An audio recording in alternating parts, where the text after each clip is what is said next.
আজকে প্রথম চিঠি পাঠিয়েছেন শ্রেয়া দাস চৌধুরী, কৃষ্ণনগর, নদিয়া। ক্যালেন্ডারে পাতায় তখন জুন মাস। এক বর্ষা ভেজা সকালে 4 জোড়া পা আমাদের বাড়ি বারান্দায় এসে উপস্থিত হলো। বয়স ওই 1-2 দিন হবে।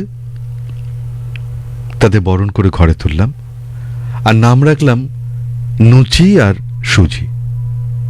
ধবধবে সাদা গা, মাথায় ঘন কালো চুল, চোখগুলো টানা টানা। দেখে মনে হতো দোকান থেকে কিনে আনা তুলোর বেড়াল। ওদের আগমনে সারা বাড়িতে সবসময় আনন্দ বাতাস বইতে লাগলো। তারা কি খাবে, কখন ঘুমোবে, কেন কাঁদছে, তাদের নিয়ে আমাদের ব্যস্ততার শেষ ছিল না। যখন একটু দৌড়তে শিখল, একদিন সুজি বারান্দা থেকে ছুট্টে রাস্তায় বেরিয়ে গেল আর রাস্তায় রিকশার চাপায় তার পাটি ভেঙে গেল। খুব কষ্ট করে 2 মাস কাটিয়ে একদিন আকাশের তারা হয়ে গেল সুজি। আর নুচিকে এক মুহূর্তের জন্য আমরা চোখের আড়াল হতে দিতাম না। নুচিও তার সঙ্গীকে হারিয়ে সবটুকু দিয়ে আমাদের আঁকড়ে ধরেছিল। নুচি রাতে আমার বিছানায় আমার পাশেই ঘুমতো। ভোরবেলা ওর ডাকে আমার ঘুম ভাঙত। ঘুম থেকে উঠেই ওর জলখাবার ছিল নুডলস আর দুপুরবেলা মাছ ভাত। ভাত ঘুমের পর কোনো কোনো দিন বিস্কুট খেত, তবে যে কোনো বিস্কুট নয়, শুধু বিশেষ ব্র্যান্ডের বিস্কিট। রাতের খাবারে লুচি হলে খুব খুশি হতো। নিরামিষের দুপুরে ওর একটু কষ্ট হতো ঠিকই, তবে সোনামুখ করে চিঁড়ের পোলাও খেয়ে নিত।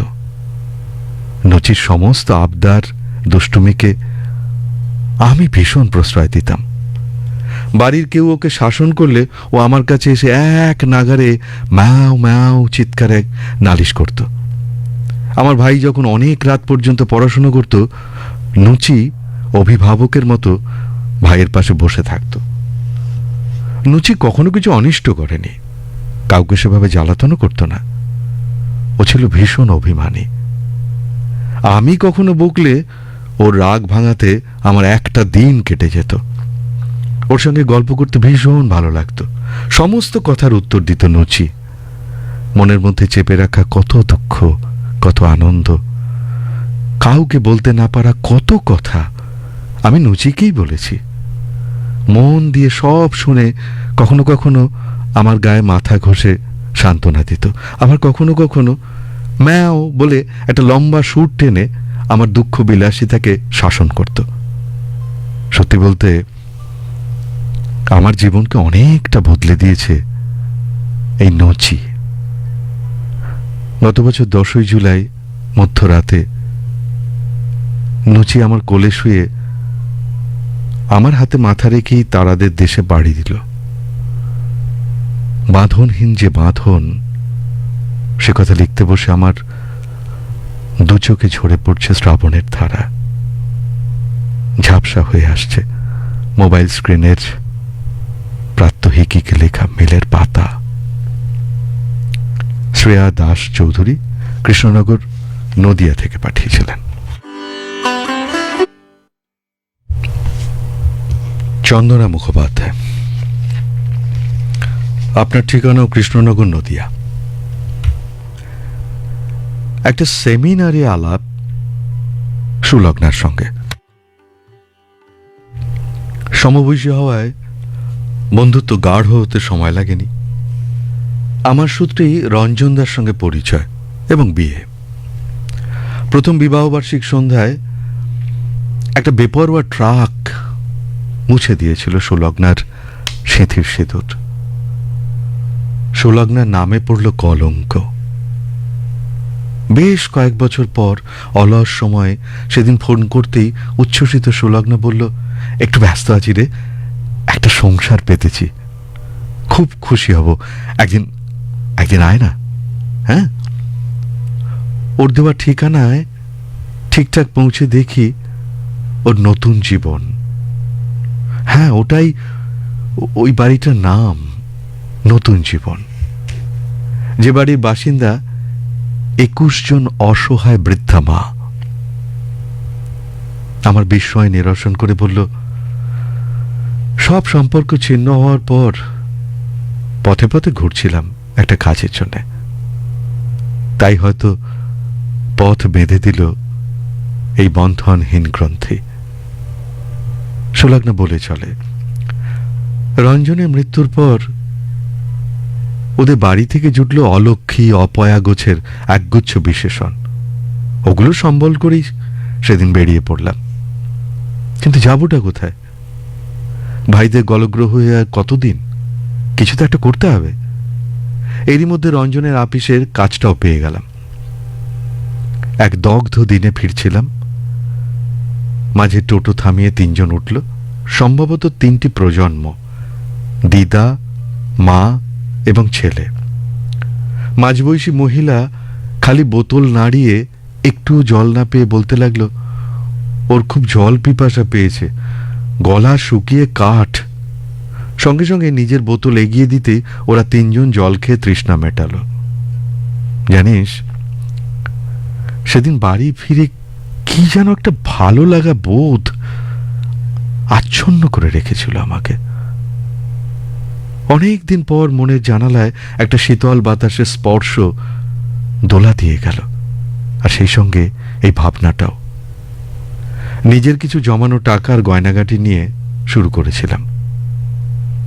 ওর কথা শুনতে শুনতে ভাবছিলাম, একটা কালবৈশাখী ঝড় সুলগ্নার জীবনের সম্পর্কগুলোকে ছিন্ন ভিন্ন করে দিল, তার ভেতরে মানবতার রজ্জুটাকে ছিঁড়তে পারেনি। সন্ধ্যা নেমে আসে ওর নতুন বাড়ির কার্নিশে। দূর থেকে ভেসে আসছে মাগরিব আজান, শঙ্খের সুর। নতুন বাড়ির পুরনো মানুষগুলো আস্তে আস্তে এগিয়ে চলেছে উপাসনা গৃহের দিকে। ভিন্ন ভিন্ন ভঙ্গিমায় অনিন্দ সুন্দর তাদের আরাধনা। সন্ধে এগিয়ে যায় রাত্রি বন্দনায়। আমি স্থবির, বন্ধনহীন অথচ কঠিন এক বাঁধনে জড়িয়ে পড়েছে আমিও। চন্দনা মুখোপাধ্যায়, কৃষ্ণনগর, নদিয়া। পরে চিঠি পদ্মা দে, মিঠাপুকুর, বর্ধমান থেকে লিখেছেন। আষাঢ় শেষ হওয়ার 2-3 দিন আগে প্রতিদিনকার মতোই উষার আগমনের অপেক্ষায় জানালা দিয়ে আকাশের দিকে তাকিয়ে বসে আছি বিছানায়।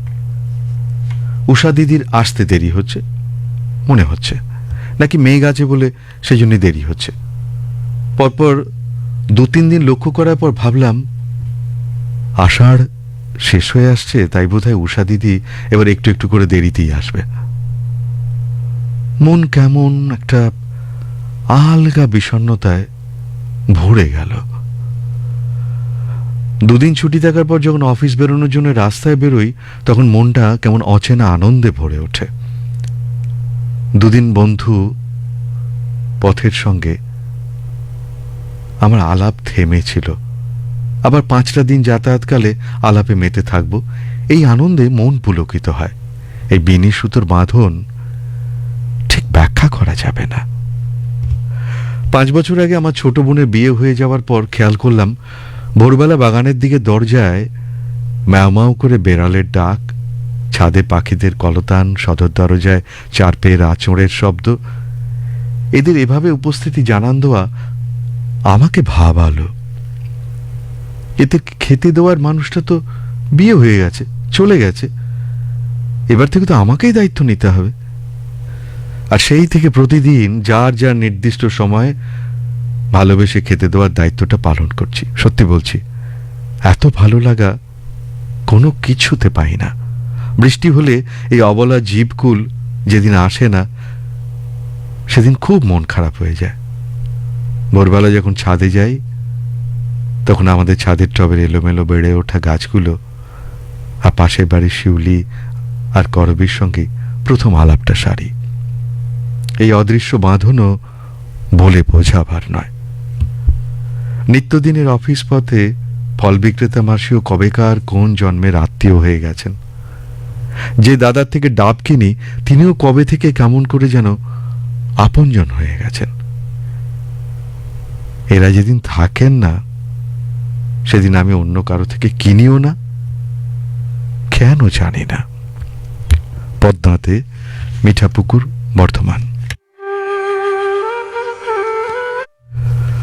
নন্দন আচার্য, গ্রাম দেবগ্রাম, নদিয়া। প্রতি বছরই শ্রাবণের প্রথম দিকে চাল কুমড়োর 2-4টে লতা কিংবা নধর কয়েকটা পুঁই ডগা ভাঙা প্রাচীর পেরিয়ে আমাদের বাড়ির দিকে আসতেই থাকতো। মা কয়েকটা বাঁশের কঞ্চি দিয়ে কোনো রকম একটা মাচা তৈরি করে দিত, আর তাতেই লতিয়ে যেতে চাল কুমড়ো এবং পুঁই। ভাঙা প্রাচীরের উল্টো দিকে জমিদার বাড়ির পুরনো ঘাট বাঁধানো পুকুর, গুল্মলতা জঙ্গলে একেবারে ভর্তি। মায়ের বকুনি আর স্কুল পালিয়ে প্রায় দিনই তেলাকুচোর ঝোপের মাঝে লুকিয়ে লুকিয়ে দেখতাম কিনুবাগদি লুকিয়ে লুকিয়ে বড়শি দিয়ে মাছ ধরছে, আর পাতি হাঁসগুলো ওপারে তেঁতুল গাছের ছায়ায় চঞ্চু দিয়ে পালক ছাপ করতে ব্যস্ত। ও কিনু কাকা, ও কিনু কাকা, আজ মাছটা কিছু পেলে? এই বুঝি ধরা পড়ে গেল ভেবে চারিদিকে চেয়ে যখন খুঁজছে, ঠিক তখনই ঝোপের মধ্যে আমি মাথা উঁচু করে দাঁড়িয়েছি। কিনুবাগদি একগাল হেসে বলল, ও দাদা ঠাকুর যে, হ্যাঁ আমি এই বনবাজারে, তুমি এই বনবাজারে কি করতেছো গো বাবু? এই বসে বসে তোমার মাছ ধরা দেখছি গো। কিনুবাগদি প্রত্যেক দিন সকালবেলায় আমাদের শ্যামলী গায়ের দুধ দুইতে আসে। শ্যামলী গায়ের সঙ্গে কিনুবাগদির সম্পর্ক ছিল একেবারে পিতা পুত্রীর মতো। কিনুবাগদি বাড়িতে ঢুকলেই শ্যামলী এমনভাবে ডাক ছাড়তো যেন মনে হতো বাবা বলে ডাকছে। এই বাঁধনের তুমি কি নাম দেবে প্রাত্যহিকে? নিঃসন্তান পড়শি ছোট খুড়ি আমাকে সন্তানবৎ স্নেহ করতেন বলে শাশুড়িমার চক্ষু সলছিলেন। তবু সবকিছু উপেক্ষা করে আমার পকেটে 5-10 টাকা গুজে দিয়ে বলতেন, মাটির ভাঁড়ে ফেলে রাখিস খোকা, দুর্গাপুজোর সময় একটা জামা কিনে নেবে।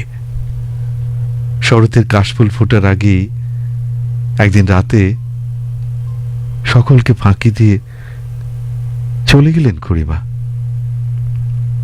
আজ বহুকাল পরে যখন দেখি কিনুবাগদি লুকিয়ে মাছ ধরার পুকুর বুঝিয়ে গড়ে উঠেছে ইট কাঠ কংক্রিটের বহুতল, স্মৃতির বিন্দুমাত্র ছিটে ফোঁটাও নেই লতা গোলমার তেলাকুচোর লতার, তবু মনের গহন গভীরে লুকিয়ে আছে সেই কিনুবাগদি, শ্যামলী গাই, তেলাকুচোর সাদা ফুলের থোকা থোকা, আর মাটির ভাঁড়ে ছোট খুঁড়ির দেওয়া সেই জমানো পয়সাগুলো।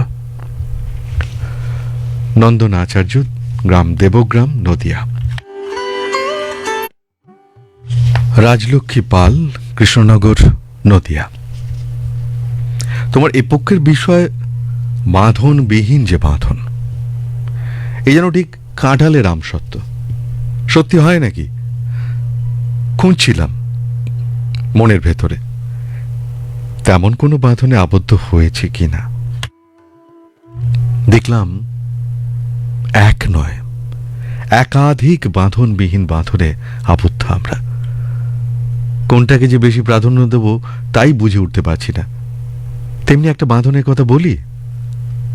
প্রতি 6 মাস অন্তর চলছে মেয়ের সেমেস্টার পরীক্ষা। প্রথমবার শহর বহির্ভূত কলেজে পড়ল পরীক্ষা সেন্টার। মেয়ের সঙ্গে চললাম অভিভাবক হিসেবে। দেখি বেশ কিছু অভিভাবক অভিভাবিকা এসে হাজির। তাদের মধ্যে 2-একটা চেনা মুখও আছে, বাকি সবই অচেনা। কলেজের বাইরে অপেক্ষা করতে হবে প্রায় 3টি ঘন্টা, একটু বসার দরকার। তাই আশেপাশে ছায়ার খোঁজে ব্যস্ত সকলে। একে একে পরিচিত হতে শুরু করলাম। ছোট ছোট দলে ভাগ হয়ে গেলাম আমরা অভিভাবকেরা। পরের দিন বসার জায়গা, চা, মুড়ি ভাজা, মুড়ি মাখা, বিস্কুটের প্যাকেট, পেয়ারা মাখা ভাগাভাগি করে খাওয়া দাওয়া আর গল্প গুজব চলতেই লাগলো। কলেজের আশেপাশে যা যা দেখার তা ঘুরে ঘুরে দেখলাম। কেটে গেল 4-4টে দিন। আবার পরের সেমিস্টারে দেখা হবে। এভাবেই কেটে গেল 4টে সেমিস্টার। ততদিনে সবাই সবার চেনা মুখে পরিণত হয়ে গেছি।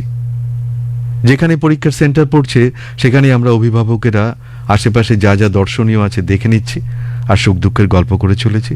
প্রত্যেকেই প্রায় প্রত্যেকের হাঁড়ির খবর জেনে ফেলেছি।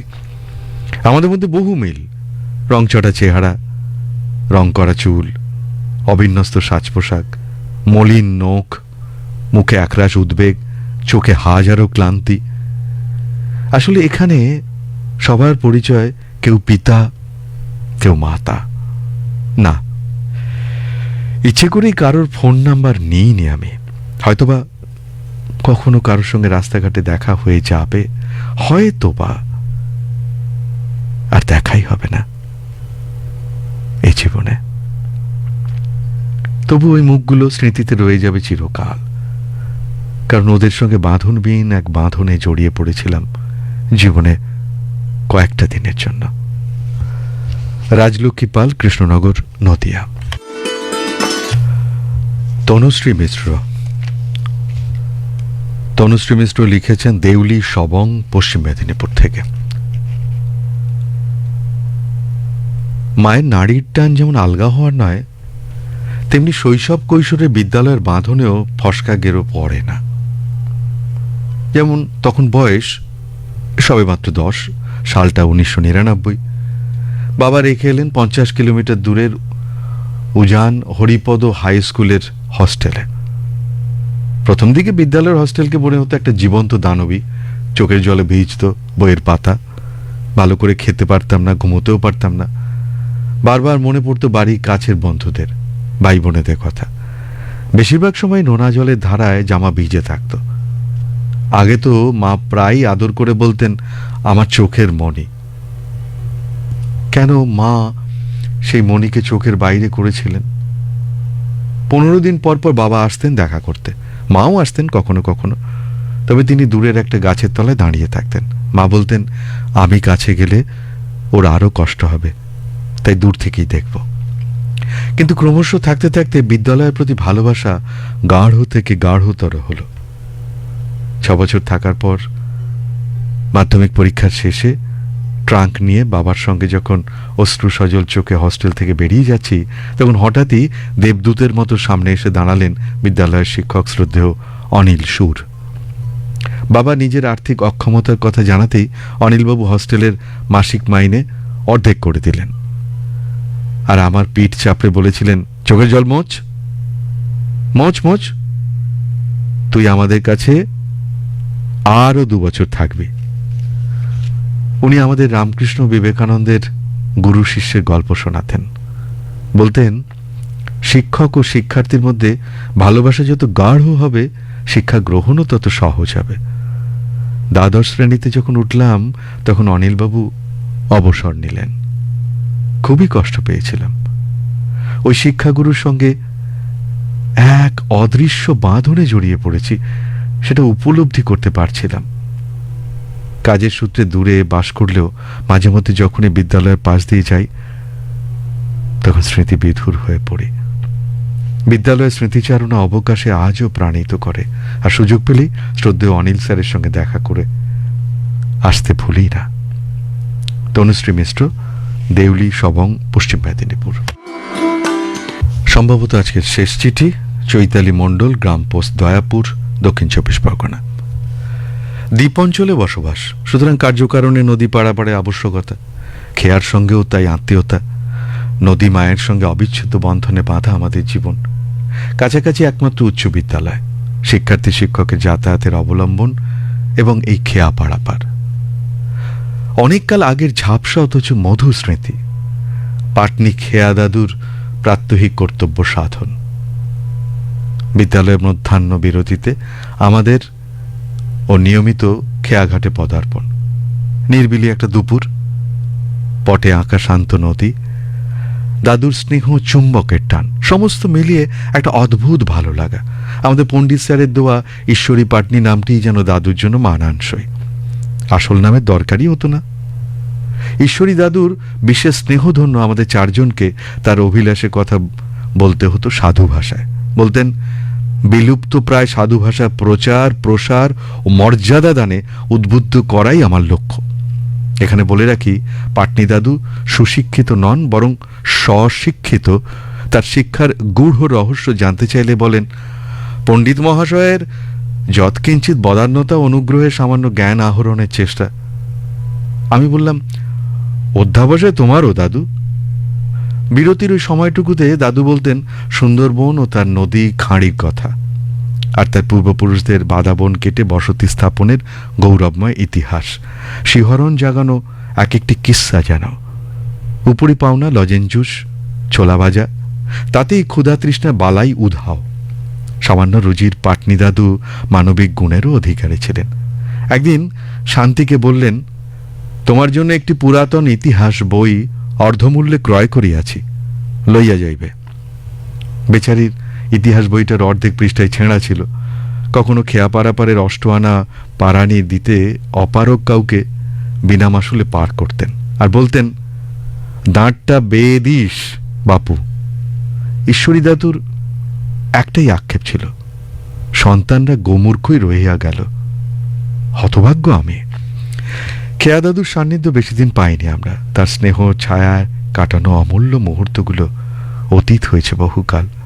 শুধু আজও তার স্মৃতিচারণা করে যাচ্ছে সেই মহীরুহ বৃদ্ধ বাইন বৃক্ষটি, যার শাখায় বাঁধা থাকত পাটনি দাদুর স্বাদের তরিখানি। ভালোবাসার গ্রন্থি অতি সূক্ষ্ম, অথচ দৃঢ়তার বন্ধন, দীর্ঘতার স্থিতিকাল। চৈতালি মণ্ডল, গ্রাম পোস্ট, দয়াপুর, দক্ষিণ 24 পরগনা। আর সময় নেই।